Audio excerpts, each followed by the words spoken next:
নমস্কার, সকল ভক্ত বন্ধুদের সাদর আহ্বান জানাই বেদান্ত দর্শন ফেসবুক পেজে। বেদান্ত দর্শন ফেসবুক পেজে আজকে আমরা শনিবার ঠাকুরের কথা, মায়ের কথা শুনি। ঠাকুর বলতেন যে শনি ও মঙ্গলবার আমরা যেন বিশেষভাবে ঠাকুরের কথা, ঈশ্বরীয় কথা চিন্তা করি। সেই ঈশ্বরীয় প্রসঙ্গ ঠাকুর বিশেষভাবে শুধু করতেই বলতেন তা নয়, তার কাছে আসতেও বলতেন দক্ষিণেশ্বরে। সেই সময় যে সমস্ত ভক্তরা তার কাছে যেতেন তাদেরকে বিশেষ করে বলতেন, মাস্টারমশাইকে বলতেন শনি মঙ্গলবার আসবে। তাহলে আজকে আমরা তার কাছেই পৌঁছে যাই, শুনব কাশীপুর উদ্যানবাটির কথা। কল্পতরু উৎসব এসে যাচ্ছে। এই কল্পতরু উৎসব যে শুধু একটি দিন তা তো নয়, তিনি নিত্য কল্পতরু। তবু এই বিশেষ দিনটিকে আমরা সবাই মন প্রাণ দিয়ে আঁকড়ে ধরি। ঠাকুর এই দিনে জগতের কাছে প্রকাশ করেছিলেন তার বিশেষ আশীর্বাণী, তোমাদের চৈতন্য হোক। আর শুধু তাই নয়, এই দিনে তিনি তার কাছে যে সমস্ত ভক্তরা এসেছিলেন বলা ভুল, আকর্ষণ করে তিনি এনেছিলেন, না হলে জীবের সাধ্য কি, তাদেরকে তিনি ইষ্ট দর্শন করিয়ে দিয়েছিলেন। এক একজনের এক এক অনুভূতিতে পরিপূর্ণতা এনে দিয়েছিলেন। সে প্রসঙ্গে পরে তো আমরা একটু একটু করে আসবই, তবে তার আগে তার অন্তর্লীলাস্থল কাশীপুর উদ্যানবাটির কথা একটু শুনবো আজকে মাস্টারমশাইয়ের কাছে। এই কাশীপুর উদ্যানবাটির বর্তমান যে রূপ আমরা দেখি, স্বাভাবিকভাবেই তখন তা ছিল না। তখন ছিল একটি সাধারণ দোতলা বাড়ি, আর ঠাকুরের ভক্তদের এমন সাধ্যও ছিল না যে এর থেকে আরো বেশি দাম দিয়ে, অর্থমূল্য দিয়ে তারা কোনো বাড়ি ভাড়া করতে পারবেন। 8 টাকা করে বাড়ি ভাড়া লাগতো। তাও ঠাকুরের অন্তর্লীলা সমাপ্ত হয়ে যাবার পর, স্থূল দেহ চলে যাবার পর সেই টাকাও কিন্তু বন্ধ করে দেওয়া হলো। মাকে চলে যেতে হলো খুব তাড়াতাড়ি বলরাম বাবুর বাড়িতে। তারপরে তো মা কামারপুকুরে চলে গেলেন। সেখানে মায়ের দিনগুলি কাটছে শুধু বিরহে নয়, তার সঙ্গে অত্যধিক যন্ত্রণায়। এমন সেসব কথা তো আমরা কিছু কিছু জানি। তাও আজকে আমরা স্বামী নিত্যাত্মানন্দজি মহারাজের কাছে শুনব কাশীপুর উদ্যানে শ্রীম মাস্টারমশাই, যিনি ঠাকুরকে হয়তো শেষ 3.5 বছর স্থূলভাবে দেখেছিলেন, কিন্তু মাস্টারমশাইয়ের ভূমিকা তো অনস্বীকার্য, অনবদ্য। ঠাকুর তাকে উজাড় করে দিয়েছেন নিজেকে, যাতে পরবর্তীকালে জীব ঠাকুরকে পেতে পারে। বাণী রূপে রহিয়াছ মূরতি ধরি, সত্যি ঠাকুরকে কথামৃতে আমরা যেন ছুঁতে পারি, এমনভাবেই মাস্টারমশাই তুলে ধরেছেন। সেই মাস্টারমশাই কাশীপুর উদ্যানবাটিতেও নিত্যদিন এসেছেন, কিন্তু তারপরে সেই উদ্যানবাটির যে কি অবস্থা হয়েছিল সে কথা অনেকে জানেন, আবার অনেকে জানেন না। সেই কথাই আজকে আমরা শুনব। তার আগে সকল ভক্ত বন্ধুদের শুভ সকাল জানাই। এই তো পারমিতা, কেয়া, মিনুদি, চিনুদি, বিলাসপুরের দিদি, একদম সকাল সকাল আমরা ঠাকুরের কাছে চলে আসি কাশীপুর উদ্যানবাটিতে। কিন্তু এই উদ্যানবাটির যে বর্তমান ছবি আমরা দেখি, এ কিন্তু তা নয়। কিভাবে সেই লীলা স্রোতে, লীলা প্রবাহে সেই জায়গাটি একেবারে হারিয়েও যেতে পারত, কিন্তু সেখান থেকে পুনরুজ্জীবিত হয়ে আজকে আমাদের কাছে মহা তীর্থস্থান। শুভ সকাল জয়ন্তীদি। দক্ষিণেশ্বরে ঠাকুরের ঘরের উত্তরের বারান্দায় মাস্টারমশাই ও রামলাল দাদা দাঁড়িয়ে আছেন। তাদের চারিদিকে জিনওয়ালা দম্পতি, ডাক্তার ডি মেলো, সেবক ললিত, গদাধর প্রভৃতি রয়েছেন। মাস্টারমশাই পূর্ব দক্ষিণ কোণ দেখিয়ে শ্রীযুক্ত জিনওয়ালাকে বলছেন, এটি তার পদবী, এই জিনওয়ালা পদবী। এইখানে একদিন শ্রীরামকৃষ্ণ নিশ্চল সমাধিস্থ হয়ে দাঁড়িয়েছিলেন আর নরেন্দ্র এই গানটি গাইছিলেন। আমার এই প্রথম সমাধি দর্শন, সুখ দুঃখের অতীত নিরবচ্ছিন্ন আনন্দময় অবস্থা। বারান্দার পূর্ব দেওয়ালে ঠাকুরের নিজ হাতে আঁকা ময়ূর মূর্তি দর্শন করে সকলে বিদায় নিলেন। গাড়ি ফটকের দিকে আসছে। শচীনন্দন তখন বাগানে প্রবেশ করলেন। আলমবাজার মঠ দেখে গাড়ি বরানগরে এসেছে।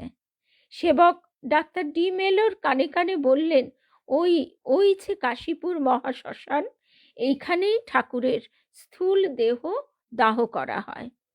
ডাক্তার মাস্টারমশাইকে বললেন, আমরা কি একবার কাশীপুর শ্মশান দর্শন করে নেব?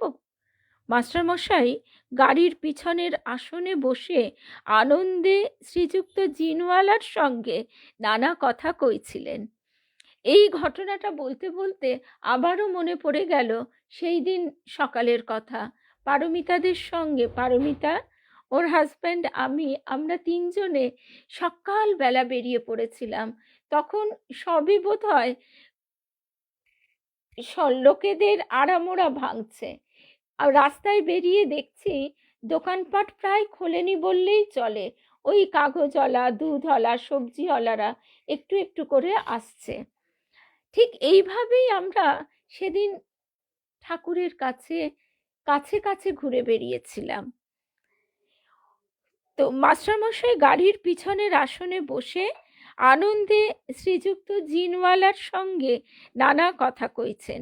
কাশীপুর শ্মশান, এই কথা শোনা মাত্র বৃশ্চিক দংশনের মতো যন্ত্রণায় মাস্টারমশাইয়ের মুখমণ্ডল একেবারে কালো হয়ে গেল। প্রফুল্ল মুখমণ্ডল যেন বিষাদ মেঘে আচ্ছন্ন হলো। সেবক তা লক্ষ্য করে ডাক্তারকে আবার এই প্রসঙ্গ ওঠাতে বারণ করলেন আর বললেন, পূর্বেও মাস্টারমশাইয়ের ঠিক এই রকম যন্ত্রণা হয়েছিল। এদের প্রেমের শরীর বিরহ ব্যথা অসহনীয় হয়ে ওঠে ওই কথা শুনলে। গাড়ি এসে কাশীপুর উদ্যানে প্রবেশ করল দক্ষিণ ফটক দিয়ে। ঠাকুরের বাসগৃহের পশ্চিম গায়ে সকলে গাড়ি থেকে নামলেন। আমরাও প্রবেশ করছি কাশীপুর উদ্যান বাটিতে। মাস্টারমশাই কাশীপুর মন্দিরের সোপানে প্রণাম করলেন। গৃহ পশ্চিমমুখী, দ্বিতল। শুভ সকাল মন্দিরাদি। তার উত্তরে রন্ধনশালা, আরও উত্তর পূর্বে আস্তাবল। রন্ধনশালা তো এখনো দেখতে পাওয়া যায়। এই উদ্যানে আজকাল এক আর্মেনিয়ান খ্রিস্টান পরিবার বাস করছেন। তখন মাস্টারমশাই সেই সময়কার যে ঘটনা আমাদের বলছেন, সেখানে আমরা দেখছি যে এখনকার উদ্যানবাটির তো অবস্থা নয়, এবং ঠাকুরের দেহ চলে যাবার পর ভাড়া বন্ধ করে দেওয়া হলো।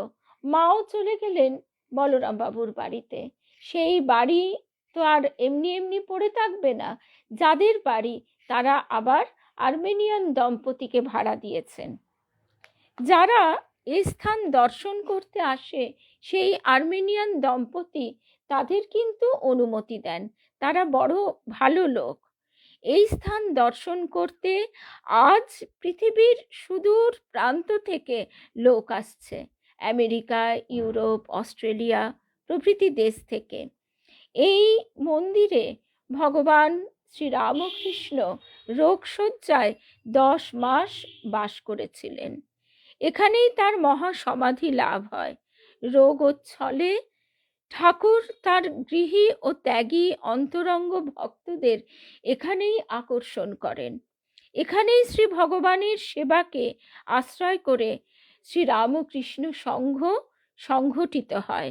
বহুজন সুখায় বহুজন হিতায়।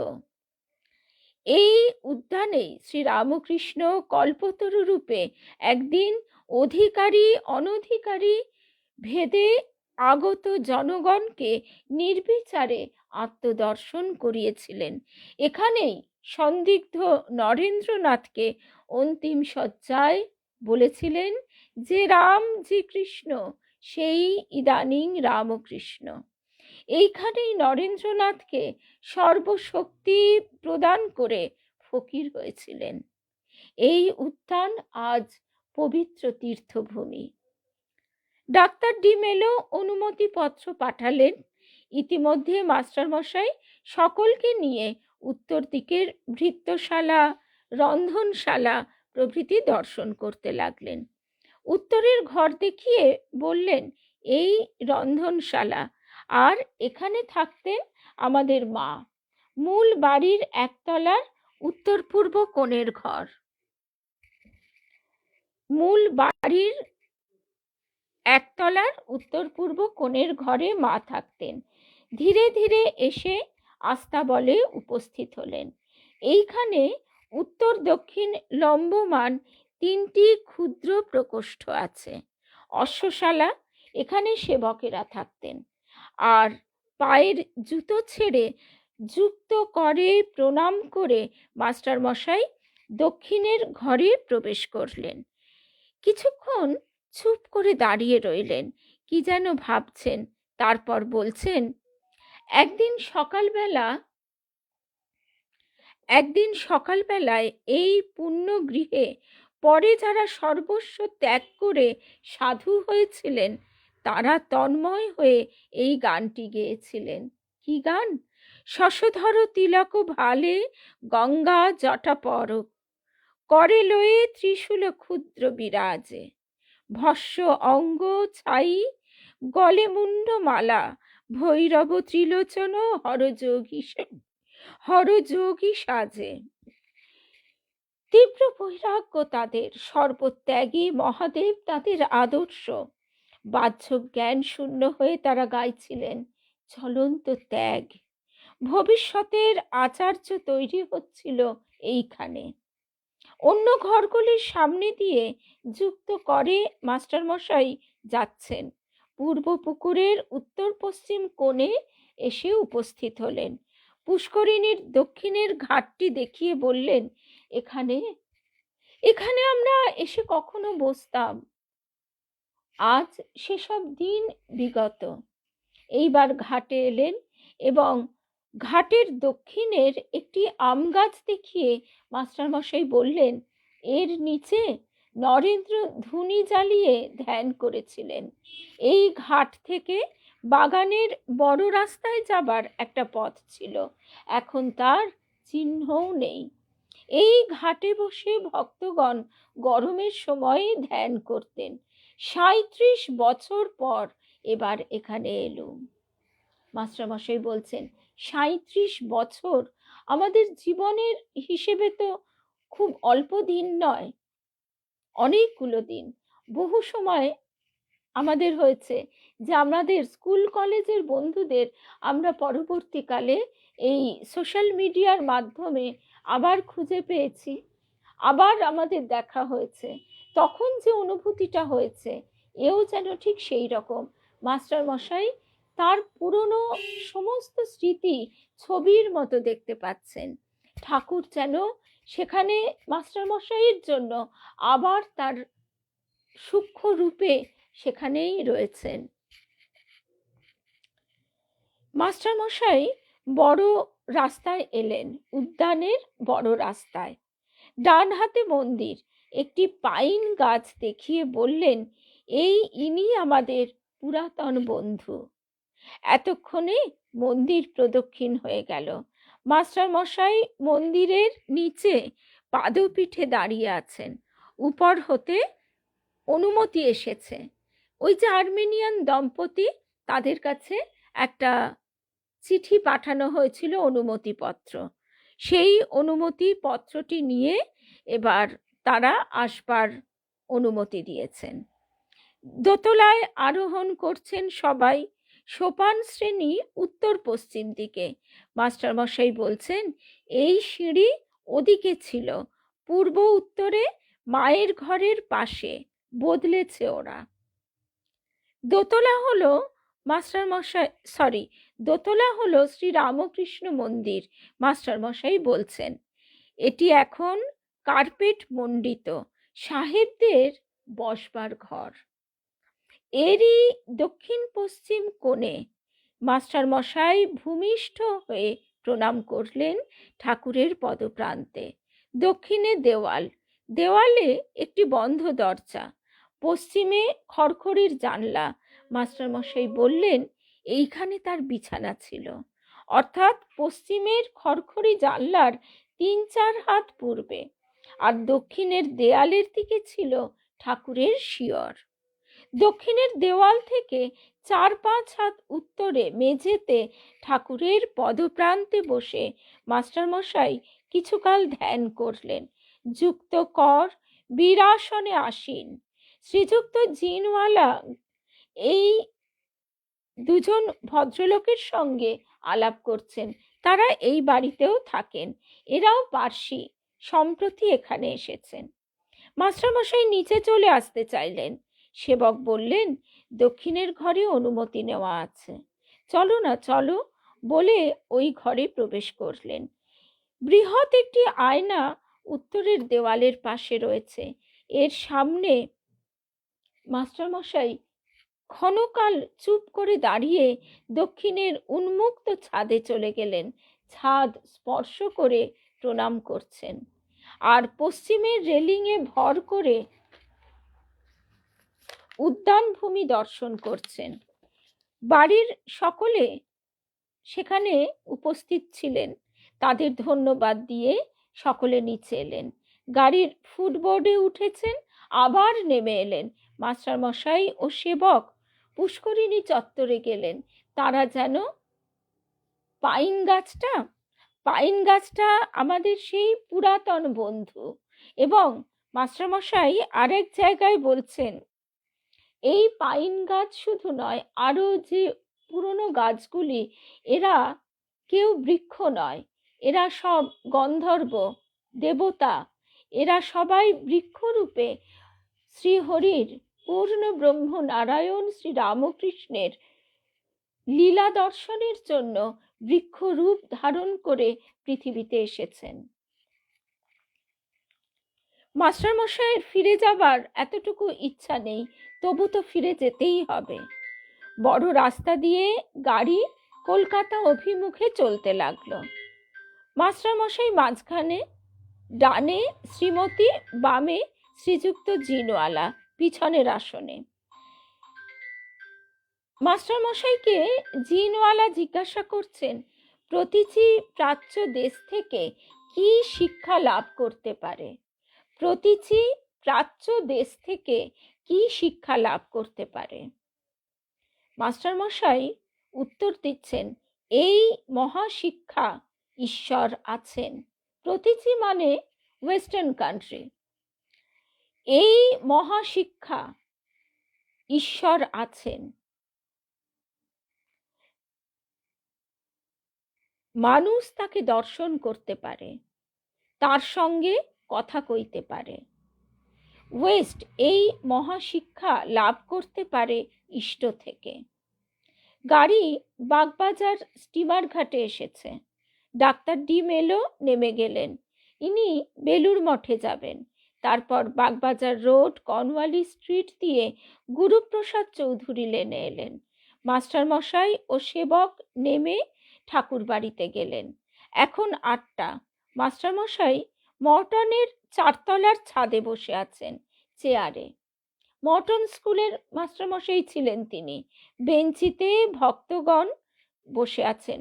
মাস্টারমশাইয়ের খুব কষ্ট হচ্ছে, তার ওপর আজ দক্ষিণেশ্বরে যাতায়াতের পরিশ্রম। কাশীপুর উদ্যানবাটির কথা উঠেছে, অর্থাৎ মাস্টারমশাই শারীরিক কষ্ট তো আছেই, তার বয়স হয়েছে, কিন্তু তার থেকেও অনেক বেশি ভারাক্রান্ত তার হৃদয়। জগবন্ধু শ্রীমকে জিজ্ঞাসা করলেন দোতলার হলঘরের দক্ষিণ পশ্চিম কোণ, সেই দিকের মেঝেতে ঠাকুর শুতেন, এ তো আজকে দেখালেন, কিন্তু তার শিয়র ছিল কোন দিকে? মাস্টারমশাই বললেন দক্ষিণের দিকে। দক্ষিণের দেয়ালের গায়ে মাথা করে ঠাকুর শুতেন। ঠাকুরের বাম দিকে খড়খড়ির জানলা 3 হাত দূরে। এবারে একজন ভক্ত জিজ্ঞাসা করছেন, দক্ষিণ দিকের ঘরে ছিলেন না? মাস্টারমশাই বললেন, না, তখন ওই ঘরই ছিল না, খোলা ছাদ ছিল। ডাক্তার বক্সি বললেন, খাটে কেন শুতেন না? মাস্টারমশাই বললেন, মেঝেতে শোয়া সুবিধে ছিল। শুভ সকাল শ্রী বিলাসপুরের দিদি, শুভ সকাল সুস্মিতা, শুভ সকাল অনিতা, শুভ সকাল। খাটে শুতেন না কেন? দুর্বল শরীর, মাদুরের ওপর শতরঞ্চি, তার উপরে বিছানা। জগবন্ধু জিজ্ঞাসা করলেন, ছাদে কখনো বেড়াতেন? মাস্টারমশাই বললেন, খুব কম। নিচে হেঁটে কখনো বেরিয়েছেন বাগানে? কখনো কখনো। 1 জানুয়ারি বেরিয়েছিলেন। মনে বড় সাধ ছিল, আজ আবার দর্শন হয়ে গেল। কারণ তখন তো সেই বাড়ি মঠ মিশন নয়, সেই বাড়ি অন্যের থাকার জায়গা, গৃহস্থ পরিবার, তারা ভাড়া নিয়ে সেখানে বাস করছে। 37 বছর হয়ে গেল। এর ভেতর আরো একবার যেন গেছি। সেই কথা এবার আমরা শুনব। সেইবার যখন মাস্টারমশাই গিয়েছিলেন,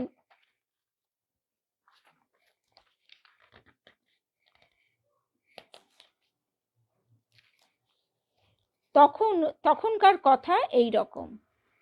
মাস্টারমশাই ঠাকুরের নিবাস মন্দির পরিক্রমা করছেন।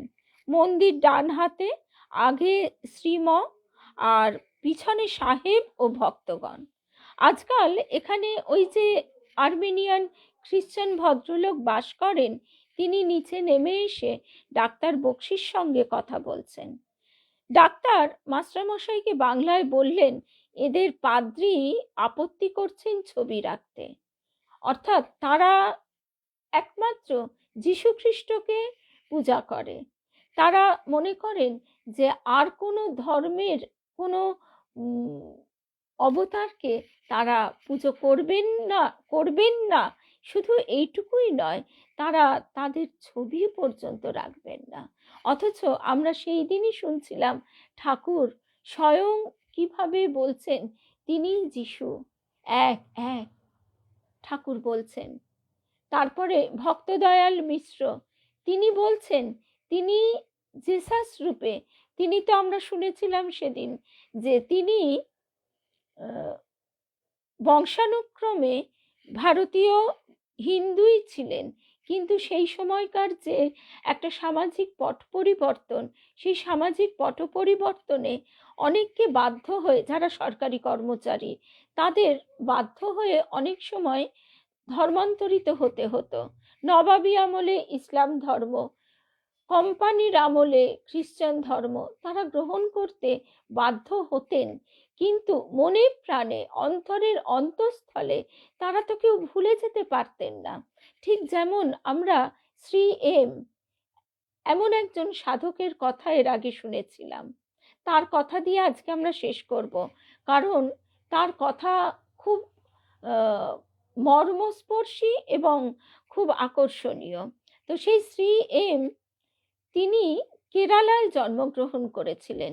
কেরালায় প্রচুর ইসলাম ধর্মাবলম্বী আছেন, কিন্তু তাদের বাড়িতে একটা পুরনো ট্রাঙ্কে গীতা, উপনিষদ এবং বিভিন্ন রকমের আধ্যাত্মিক, শঙ্করাচার্যের বই ইত্যাদি আধ্যাত্মিক প্রসঙ্গের বই থাকত।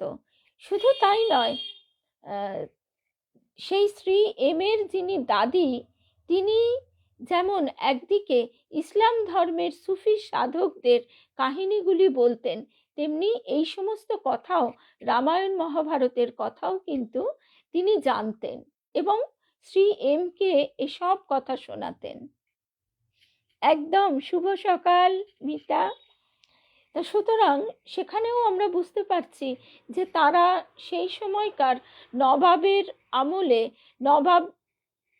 তারা যে ধর্মের ধারক এবং বাহক, অর্থাৎ ইসলাম ধর্ম, সেইটি তারা গ্রহণ করতে বাধ্য হন।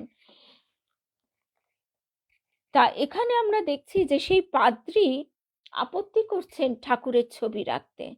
কয়েকদিন পূর্বে শ্রীরামকৃষ্ণদেবের একখানা বৃহৎ ছবি ডাক্তার বক্সি উপহার দিয়েছিলেন, কারণ তাদের সবসময় মনে প্রাণে ওই জায়গাটিতে ঠাকুর যে অবস্থান করেছেন সেইটি জ্বলজ্বল করত। ওইখানা উপরের হল ঘরের পশ্চিম দিকের দক্ষিণ দেওয়ালে টাঙিয়ে রাখা হয়েছিল, ঠিক ঠাকুরের শিয়রের উপর দক্ষিণ পশ্চিম কোণের কাছে বন্ধ দরজার উপর। ব্যাপার সুবিধের নয় ভেবে মাস্টারমশাই একটু এগিয়ে গেলেন। কি কথা হচ্ছে? সাহেবের হাতে এক copy gospel of Shri Ramakrishna part 1 উপহারও দিলেন, কথামৃতের প্রথম ভাগ, তার ইংরেজি অনুবাদ। বললেন, আমরা কি উদ্যানবাটি বেরিয়ে দেখতে পারি? সাহেব উত্তর দিলেন, হ্যাঁ নিশ্চয়ই। মাস্টারমশাই তখন ঠাকুরের নিবাস মন্দির পরিক্রমা করছেন। মন্দির ডান হাতে, আগে মাস্টারমশাই, পিছনে সাহেব ও ভক্তরা। নিচের হলঘরটি দেখিয়ে বললেন, এইখানে ভক্তেরা সম্মিলিত হতেন। উত্তর দিকের রন্ধনশালা দেখিয়ে বললেন, এখানে আমাদের মা ঠাকুরুন ঠাকুরের জন্য খাবার এবং পথ্য প্রস্তুত করতেন। মাস্টারমশাই পূর্ব দিকে চলেছেন, ডান দিকে মন্দির গৃহ। নিচে উত্তর পূর্ব কোণের প্রকোষ্ঠ দেখিয়ে বললেন, এইটি ছিল মায়ের শয়ন ঘর। শ্রীম পূর্ব দিকে চলেছেন, সামনে কয়েকটি ছোট ঘর।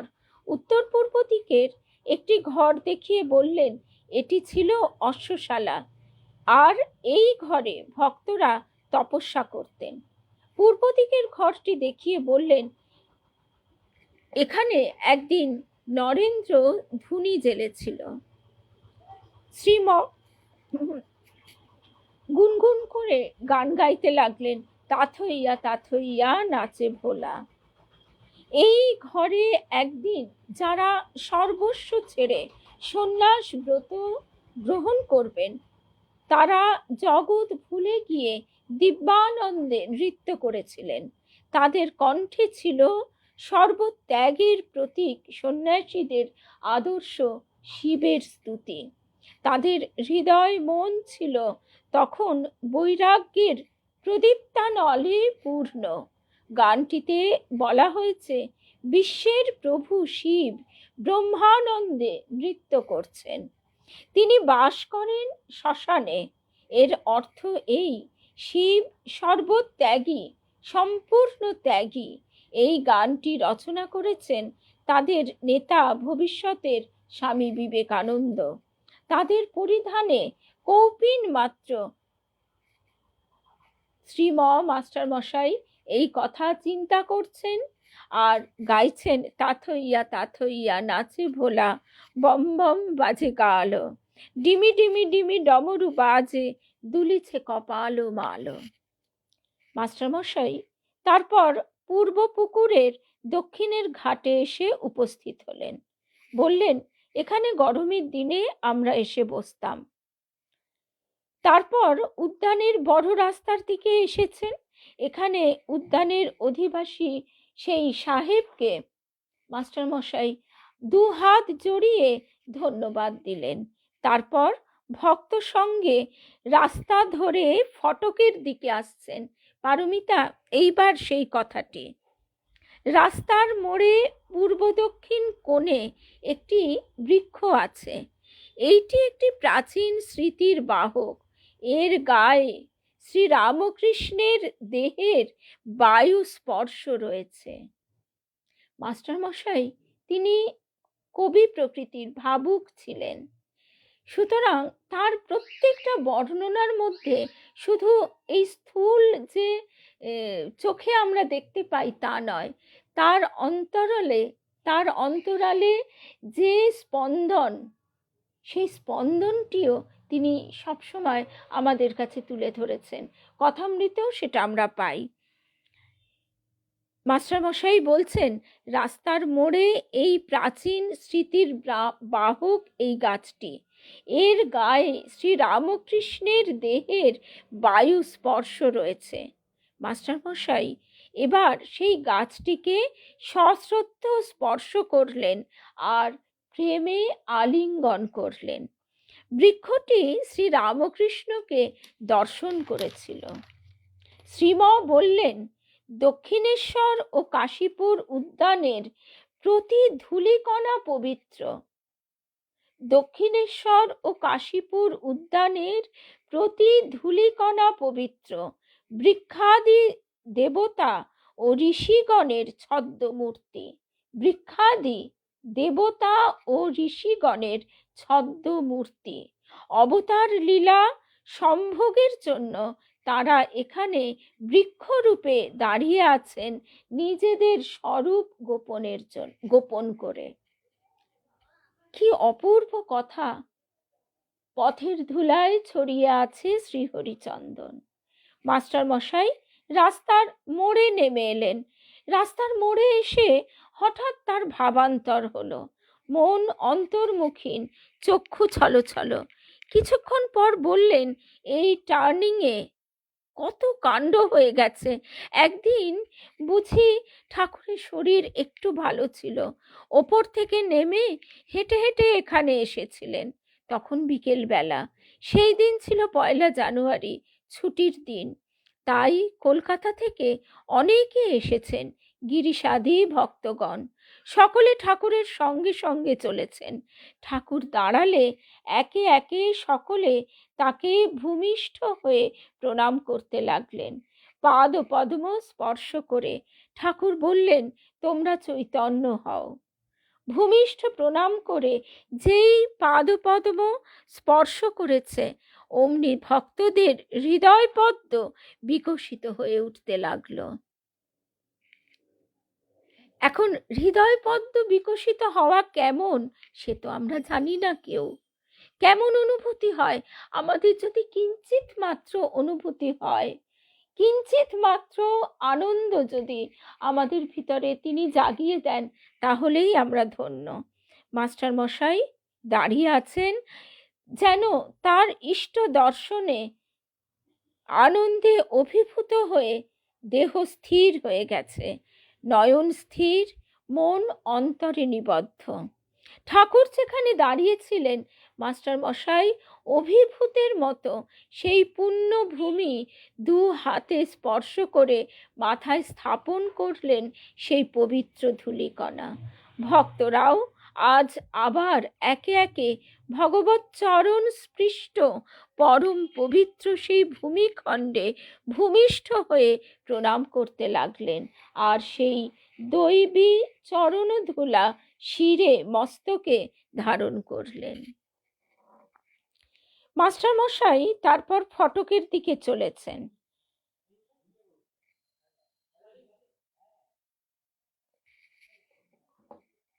মাস্টার মশাই তারপর ফটকের দিকে চলেছেন। মোটরের পাশে এসে উপস্থিত হলেন। পাদ্রীরা ভয় পেয়েছে পাছে বিগড়ে যায়, তাই তো এত কোল্ড রিসেপশন। মাস্টার মশাই বলছেন, তা না হলে আমরা যখন থ্যাঙ্কস দিচ্ছিলাম উদ্যান পরিক্রমার পর, তখন অন্যরকম ভাব না হলে তো বলতো ওপরে চলুন সেদিনের মতো, আর উপরে নিয়ে যেত। আসলে ওই যে পাদ্রী, তাদের ধর্মযাজক, তিনি তো বিশেষভাবে ওই ছবি রাখতে নিষেধ করেছেন। সাহেব আবার ডাক্তার বক্সির পেশেন্ট, চিকিৎসাধীন।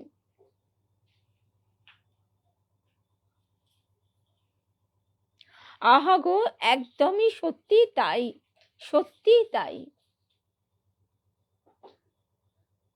সাহেব ডাক্তার বক্সির পেশেন্ট, চিকিৎসাধীন। কিছুদিন পূর্বে ডাক্তার বলেছিলেন সাহেবকে ওপরের হলঘরের দক্ষিণ পশ্চিম কোণটি দেখিয়ে এই স্থানে শ্রী রামকৃষ্ণ মহাসমাধি লাভ করেন। তিনি বলেছিলেন, আমি খ্রাইস্ট ছিলাম। সাহেব সরল বিশ্বাসী ভালো লোক। তিনি ওই ডাক্তার বক্সির কাছ থেকে ওই বড় ছবিখানি, ঠাকুরের বড় ছবিখানি উপহার পেয়েছিলেন, আর সযতনে ওই ছবিটি উপরের হলঘরের পূর্ব দক্ষিণ কোণে দক্ষিণের দেওয়ালে টাঙিয়ে রেখেছিলেন। আসলে সাহেব ছিলেন খ্রিস্ট ভক্ত। তাদের পুরোহিত এসে যখন ওই ছবি ওখানে টাঙানো দেখে প্রচণ্ডভাবে আপত্তি করলেন, আর সাহেবের মুখে যখন শুনলেন যে খ্রাইস্ট ও শ্রীরামকৃষ্ণ এক, রীতিমতো ক্রুদ্ধ হয়ে তক্ষুনি ওই ছবি দূর করতে আদেশ দিলেন। একেবারে দূর করতে, কোনো মতে ছবি রাখা যাবে না। তা আজকে ভাবলে সত্যি অবাক লাগে যে এই রকম যখন পরিস্থিতি, তখন কোথায় নরেন্দ্রনাথ, কোথায় কে, কোথায় মা? এই রকম মায়ের তো মায়ের কাছে যারা মা কৃপা করে আকর্ষণ করছেন, যাদের জন্ম জন্মান্তরের সংস্কার আছে, তারা গিয়ে গিয়ে পৌঁছচ্ছে। কিন্তু আজকে এই যে অবস্থা, এই যে পরিস্থিতি, জগৎ জুড়ে মা মা রব, এটা যে শুধু ভারতবর্ষে তা নয়, সারা পৃথিবী জুড়ে এই যে মাকে পাওয়ার জন্য একটা আকুলতা, এই ভাব তখন কোথায় কোথায় তখন মানুষের মনে এই আকুলতা, এই ব্যাকুলতা? আজকে আমরা দেখছি একটা চরম চরম উৎকণ্ঠাজনক পরিস্থিতি একদিকে, কিন্তু তার পাশেই, ঠিক তার পাশ দিয়ে প্রবাহিত হচ্ছে এক অপূর্ব প্রেমের ফল্গুধারা। সেই প্রেমে যারাই আমরা তার কৃপায় অবগাহন করতে পারছি, তারাই ধন্য। ওই যে বাবুরাম মহারাজের অপূর্ব দর্শন, তিনি বেলুড় মঠে গঙ্গার পাশে দাঁড়িয়ে দেখছেন চারিদিকে দাঙ্গা হাঙ্গামা, দাউ দাউ করে আগুন জ্বলছে, সেই আগুনের স্রোত প্রবাহিত হয়ে এসে ঠিক এখানে থেমে গেল, সব শান্ত হয়ে গেল। তাই এটা কিভাবে সম্ভব? ওই সেই মাগুর মাছের কথাই আবার মনে পড়ে যায়। বাকি মাছগুলোকে হৃদয় কেটে কুটে গরম তেলে ভাজছে, আর ওই যে ঠাকুরের চরণাশ্রিত ছিল, তাকে ঠাকুর কৃপা করে ঠেলে ঠেলে ছেড়ে দিলেন। আমরাও ঠিক অমনি মাগুর মাছটির মতো। সাহেব এবার তো ভীষণ ভয় পেয়ে গেছে, কারণ গোঁড়া খ্রিস্টানরা মনে করেন খ্রাইস্টই জগতে একমাত্র অবতার, আর কেউ অবতার হতে পারে না, কখনো হবেও না। এই জন্যে আজ এই কোল্ড রিসেপশন, প্রাণহীন সম্বর্ধনা। সাহেবের ভয় পাছে সামাজিক শাসনে অপ্রীতিকর কবলে তাকে পড়তে হয়, তাই ডাক্তারকে অনুরোধ করছেন ছবিখানি ফিরিয়ে নিয়ে যেতে। তবে তিনি ভালো লোক, তিনি অন্য ধর্মের যিনি মহাপুরুষ, যাকে সকলে অবতার বলে ভালোবাসে, শ্রদ্ধা করে, তার ছবি পাদ্রির কথা মতো ফেলে দেয়নি। তারা বলছে তিনি বলছেন আপনাদের ছবি আপনারা ফিরিয়ে নিয়ে যান। একসঙ্গে একদিন বহু ভক্তের আত্মদর্শনের মহাতীর্থে মাস্টার মশাই দুঃখিত হৃদয়ে দাঁড়িয়ে রইলেন। ভারাক্রান্ত হৃদয়ে ডাক্তারকে বলছেন, এসব স্থানে কি প্রচারক হয়ে আসতে আছে, শিক্ষার্থী হয়ে আসতে হয়? আর বললেই বিশ্বাস হবে কেন? কথায় শ্রদ্ধা হয় কখন? শ্রদ্ধা হয় যখন ভালোবাসা পায়। ভালোবাসা না পেলে কথায় শ্রদ্ধা হবে কেন? তিনি কত রকম করে ভালোবেসে তবে তো আসরে নামাতেন। বললেই কি কথা নেবে? বললেই কি কথা নেবে? মনে হচ্ছে যে ভাব দেখছি এই হয়তো শেষ দেখা, তাই পা নড়ছে না। মাস্টার মশাই তার দূরদৃষ্টি ছিল, তার অন্তর্দৃষ্টি ছিল, তবুও তিনি কাতর হয়ে পড়ছেন। এমন ভক্তের কাছেও ঠাকুর কিন্তু তার লীলা প্রকাশ করেননি। সেই জন্য আমরা যখন গুরুদেব দেবী মায়ের কাছে শুনতাম, আমরা বারে বারে জিজ্ঞেস করতাম, মা ঠাকুর কি বলেছেন? জগতে কি এইরকমই চলবে? এই সব সময় একটা যুদ্ধ লেগে গেল, এই রকম চারিদিকে কত রকমের ঘটনা শুনে শুনে গিয়ে বলতাম, মা ঠাকুর কি বলেছেন মা? দেবী মা বলতেন, ঠাকুর কি আর সব বলেন? ঠাকুর কি বলেছেন সে তো আমরা কেউ জানতে পারবো না। আবার গুরুদেব বলতেন ওস্তাদের মার শেষ রাতে, এই কথা ঠাকুর বলেছেন। অর্থাৎ প্রথমে যতই যা হোক না কেন, যখন আমরা যাত্রাপালা দেখি, এত রকম জগঝম্প, কত রকমের হই চই হুল্লোড়, এই গেল গেল রব, কিন্তু শেষকালে দেখা যায় কি ধর্মেরই জয় হলো। ঠিক তেমনটি হবে সেই শুভ সন্ধ্যায়, মধুর সন্ধ্যায় ভক্ত ভগবানের মিলন হবে। আমরা সেই পথে যে প্রবেশ করতে পেরেছি তার কৃপায়, এটাই হচ্ছে আনন্দ। এইভাবে পথ চলাতেই আনন্দ। দেবী মা বলতেন যে চারিদিক থেকে নানা রকম ভাব এসে তোমাকে নাড়িয়ে চাড়িয়ে দেবে, কিন্তু বিশ্বাস কি? গুরুদেব বলছেন বিষে থেকেও আশ্বাস যে ঠাকুর আছেন, ব্যাস, আর কোনো ভয় নেই। ঠাকুর আছেন আর তুমি আছো, আর কোনো ভয় নেই।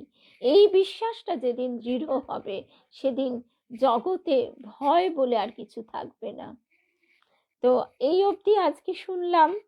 আর মাস্টার মশাই, সরি, শ্রী এম, আমরা শ্রী ম বলি, আর এনাকে বলা হয় শ্রী এম। এনার পুরো নামটা আমার ঠিক এখন মনে পড়ছে না। তো ইনি, কথাটা এই জন্যই ভালো লাগে স্মরণ করতে, যে ঠাকুর আমাদের কত সহজ উপায় করে দিয়েছেন। এই শ্রী এম এর জন্ম হয়েছিল কেরালায়, কিন্তু জন্ম হলে কি হবে, এক ইসলাম পরিবারে। তার মনের ভেতরে এক অপূর্ব ওঙ্কার ধ্বনি উদ্গত হতো,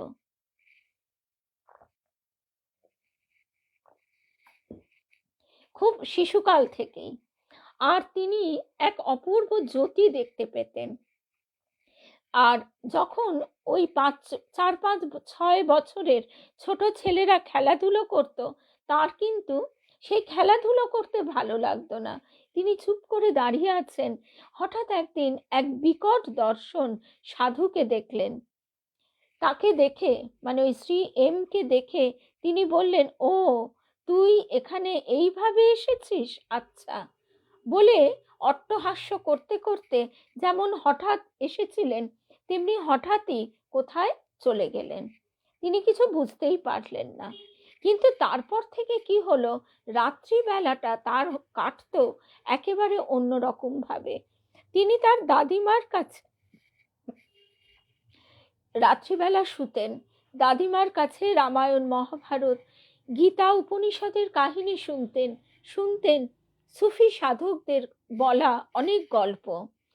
তো এই রকম কথা শুনতে শুনতে সারা রাত জুড়ে তার মনের ভিতরে এক অদ্ভুত জ্যোতি দর্শন হতো, এক অদ্ভুত শান্তি স্রোত প্রবাহিত হতো, আনন্দের স্রোত প্রবাহিত হতো। আবার সকালবেলা সারা রাত যে তার আমাদের মতন ঘুম হলো না, তার জন্য কোনো ক্লান্তি থাকতো তা নয়। তিনি স্কুলে যেতেন, সবই করতেন, কিন্তু তার ঠিক আমাদের এই যে গতানুগতিক জীবন, গতানুগতিক পড়াশোনায় তার মন একদমই থাকতো না। তো এইভাবে দিন কাটতে কাটতে একদিন তিনি শ্মশানে গেছেন, শ্মশান বলছি, সরি, কবরস্থানে গেছেন। সেই কবরস্থানে বসে তিনি এক মনে ঈশ্বর চিন্তা করছেন।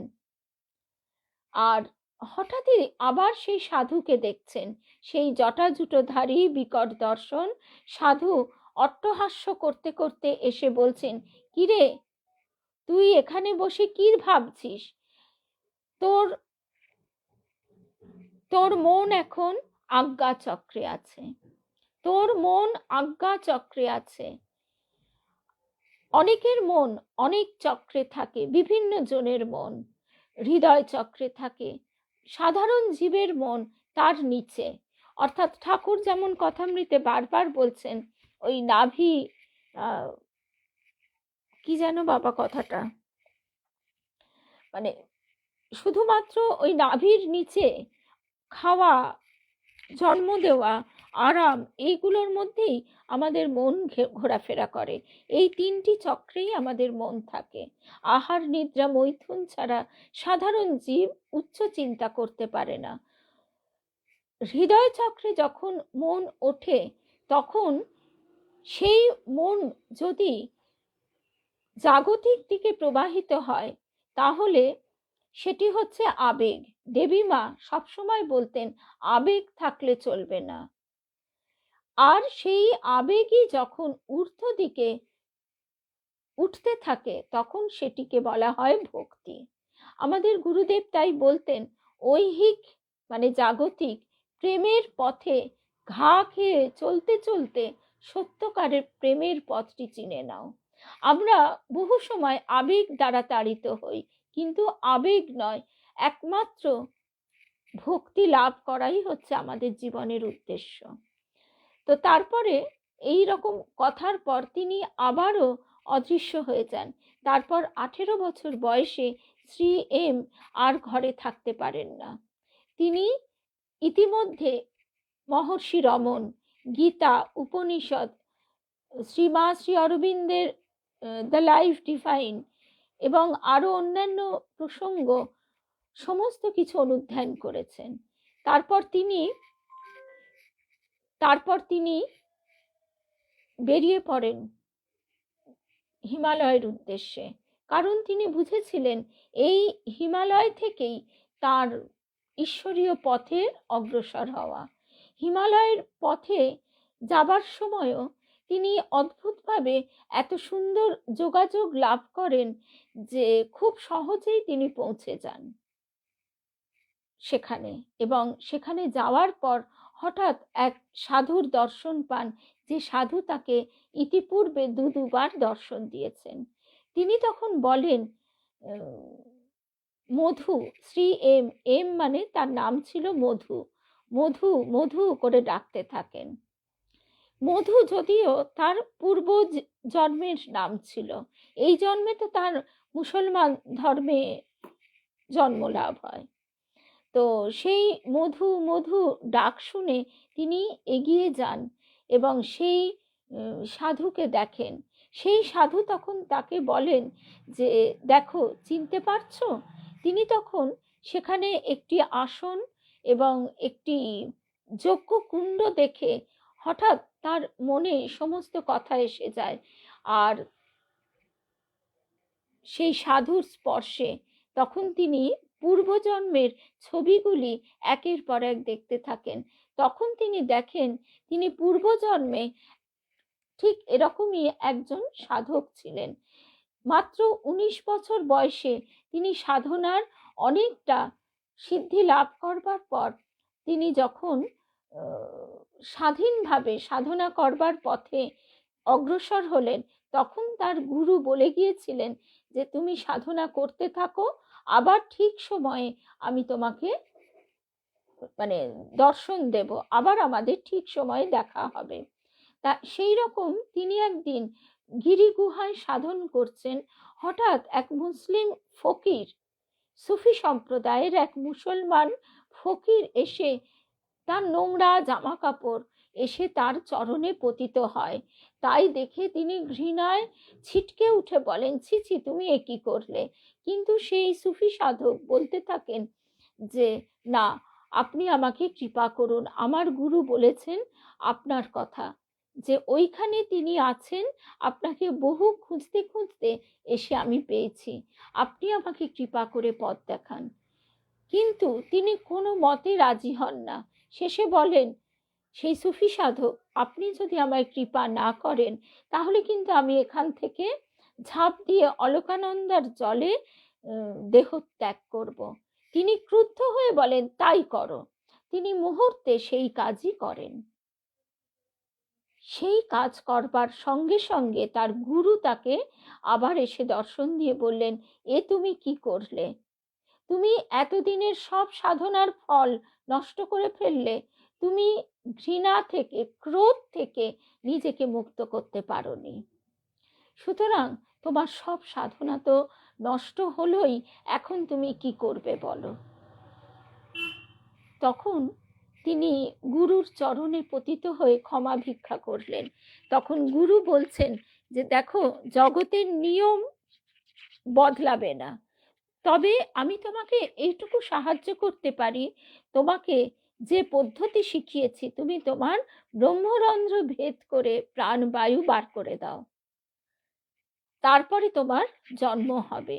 কিন্তু তোমার পুরনো স্মৃতি মুছে গেলেও তার মূলটুকু থেকে যাবে এবং খুব তাড়াতাড়ি আবার তুমি আমার কাছে ফিরে আসবে। এইভাবেই শ্রী এম এর কেরালাতে জন্ম হয় এবং ওই সেই মুসলিম এতে সুফি, তারা মানে মুসলিমদের মধ্যেও আবার সুফি সাধনা যারা করেন তেমনই এক ঘরে তার জন্ম হয়। আর তাদের পূর্বপুরুষ ছিলেন একেবারেই হিন্দু। ওই যে পুরনো ট্রাঙ্কে সমস্ত বইপত্র ছিল, যে গল্প তিনি তার দাদিমার কাছে শুনতেন। তো এইবার তিনি বলেন, তাহলে দেখতে পাচ্ছ যে ক্রোধকে জয় করতে না পারলে তোমার সবই বৃথা, অহংকে জয় করতে না পারলে সবই বৃথা।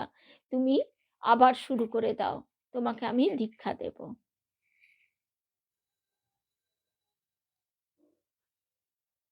আচ্ছা, শ্রী এম এর গুরুর নাম? অনেক ধন্যবাদ গো মধুমিতা।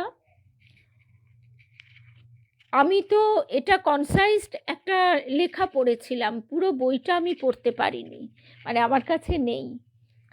এই কনসাইজড লেখাটুকু থেকে আমি এটুকুই জানতে পারি। তা আমার সবচেয়ে যেটা ভালো লেগেছিল সেটা হচ্ছে যে ঠাকুর আমাদের এই সংসারে থেকে কতটা কৃপা করেছেন।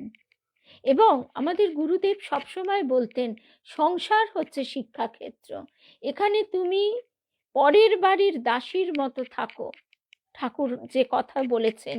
কিন্তু থাকার চেষ্টা শুরু করলেই তুমি দেখতে পাবে সেখানে কতবার হোঁচট খেতে হচ্ছে, কতবার ব্যর্থ হতে হচ্ছে। সেই জন্য তুমি নিজেকেই নিজে পরীক্ষা করে নাও। আর ঠাকুর তো বারবার বলেছেন, তুই 1 পায়ে গিয়ায় আমি 10 পায়ে গিয়ে যাব। সুতরাং তার অশেষ কৃপায় আমরা যে তার চরণে আসতে পেরেছি, এটা ভেবে ভেবেই আনন্দে মন ভরে যায়। জয় রামকৃষ্ণ, জয় রামকৃষ্ণ। আবার আমাদের দেখা হবে রাত্রির 8টায় এই বেদান্ত দর্শন ফেসবুক পেজেই। আজ শনিবার আমরা কথামৃত অনুধ্যান শুনব। জয় রামকৃষ্ণ।